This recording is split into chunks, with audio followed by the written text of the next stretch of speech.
Hi everybody, this is Chosen. Whoop whoopity whoop. And the time, it's like a little after 6 a.m. Tuesday, November 3rd, voting day. Y'all better get out there and go ahead and cast them ballots. It's voting day. So, everybody's saying a lot supposed to happen today, y'all. Excuse me, I done dropped the damn phone. Story of my life. I don't keep them long. I'm gonna bust them up, break them up. I'm not governed by no phone. Okay, so a couple days ago, the sheriff came to my house. A sheriff, not the police. The sheriff, you know, the court boys, the ones who they run around and they get the warrants and all that crap going on. All this shit is fake. All right. So he come to my door and again, knocking on my motherfucking door. So I'm looking at him, and you know you ain't did nothing. So I'm like, here we go, the fuck again. And it was the sheriff. So let y'all know who picked me up. When you go over my videos and you hear me say I picked up on that fake warrant with that fake fucking warrant, it was the sheriffs that picked me up then. It wasn't the police. It was the sheriff. So he was like, you don't have to open the door. You don't have to sign it if you don't want to. So he don't know that I know how restraining orders go. You get it or you don't get it. That's it. You understand what I'm saying? If you're going to get the restraining order or you don't. I've had to take them out on people, so I know how this go. The reason I didn't go is because I know you can't restrain your neighbor.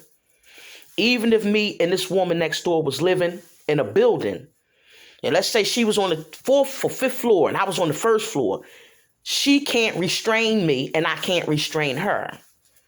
The only way you would get the restraining order is if you move. Once you move, then now I can restrain her guests. I can restrain her family. Okay? I can even block them off the property. But I can't restrain her. That's her home, just like she can't restrain me. That's why I didn't go down there. So I said to the sheriff people, I cracked the door and I was like, what do you want? And he was like, I'm looking for, and he said my name. I said, for what? I know I haven't done anything, so I know you don't have a warrant.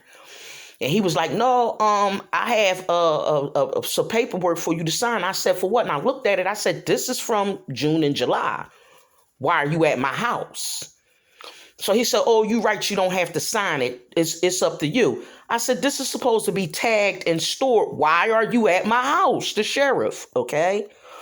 Again, people, like I said, the day that I got picked up, I wasn't at my home.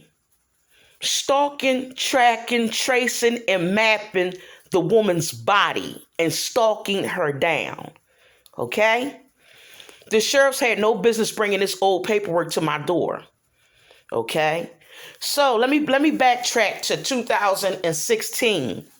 So I was coming from Kroger's, which is a food chain here in Ohio. Some of you might have different stores, your big main store. Kroger's is one of the big stores here for food chain.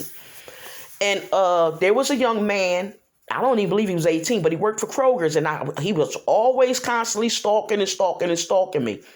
So one day I pushed up on him and I said, what the fuck you keep following me to fuck around for? I said, like, you look young. And if I get at you, the first thing everybody gonna say is that's a child. He was like, no. He was like, look. So he had his phone, people.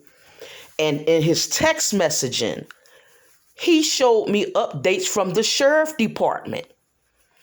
Telling him that, this is a couple years ago, people, telling him, instructing him in the public as to what to do to me when they see me.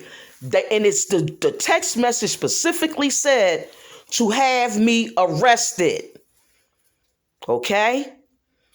And I said, what cops? Because, see, you want to make sure, is it the sheriff or is it the police? I said, what color is the vehicle? He said, black, the sheriff.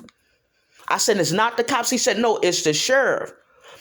And he had a money card, people.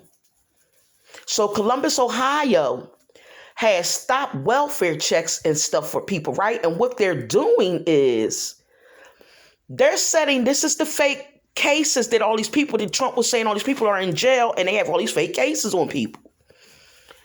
So I'm going to say it again. The sheriff is heavily involved in this and so are the fucking police. And for me, it's because they're updating on the Utler Towns effect. I am a test subject for the United States military. So when the guy kept coming around me, okay, Dave, and telling me constantly that he's the military, he's the military. I don't give a fuck what you are, bitch. I'm the military. Okay? So what they do with a lot of people is they're using them as test subjects. And they're running psychological psyops on the person to cover up the crime. So the real crime that's being committed is behind the scenes, okay? The trafficking of the person, the experimenting on the person, and the attempt at human organ harvesting of the person, all right? Along with a whole lot of other little nasty shit that been done to the person. And what they do is they throw the program out there to keep everybody distracted while nobody ever sees what the fuck they're doing behind the scenes, okay? And all the fuck they wanted to get so close to me for in my motherfucking body, bitch, you bitches, is to update on that motherfucking successful Utler Towns effect off of one black female, 52-year-old now, showing Yvette Town straight the fuck out of Philadelphia, Pennsylvania, stalked me straight through New Jersey, straight to fucking Ohio, United States military. You sick sons of bitches, okay? I'm glad you still fucking giving out my location, motherfuckers. Because I don't want this fucking storm to miss, bitch. The storm of the century is coming. Happy voting election day, y'all. Goodbye.